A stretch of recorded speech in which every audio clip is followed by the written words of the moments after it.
বাজে বাড়িয়াম আব্বা বুঝবে কি যাই স্কুলে তো আইছে যাই রফিক কাকো খেতে যাই আপ কই এরপর একটার কালা বাড়ি যাম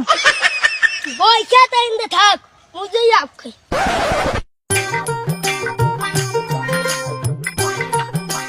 এবার রফিক কাকো ওইছে জমনে সিউছে গ্যাস এবার আউ কইছে মোটা মোটা যে মিষ্টি থাক যা হইছে এই এবড়ে তুই কর কি আয় এবারে রফিক মুই তো খাই না মুই খালি একটু দেখছিলাম তোকে এক মিডা নাকি নুনতা তার বন্ধু তোকে আগা তো নুনতা লাগে গায় এবড়ে একে আও এতে ছাগলের লাগে গাছ লাগাইছি এদিকে কই নেতন তো গাছ কমে কি লাগে তুই এই মোর গাছগুলো খাও না আর মোর বাপে মোরে মন্দ কয় তোরে নিয়ে আন গাছে লাগে বানমু এবার যাই মোর বাপের বলাইলাম মোর বাপে তোর বিচার করবে আলো তোরে আন দিয়ে গাছে লাগবে এবারে ওকি নিত্য আইয়া তোকে গাছ খাই খাই আমার বই খেতে এ তোর বই খেতে ললাম না তুই তোর এই গাছে লাগে হান বানমু এই এন খারাপ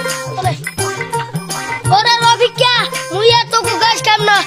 এ রফিক সারিয়ে দে সারিয়ে তুই দে এনে খারাপ মোর বাপের মুই বলাই লইছি কাজে সকালবেলা আব্বার কথা শুনলাম না যদি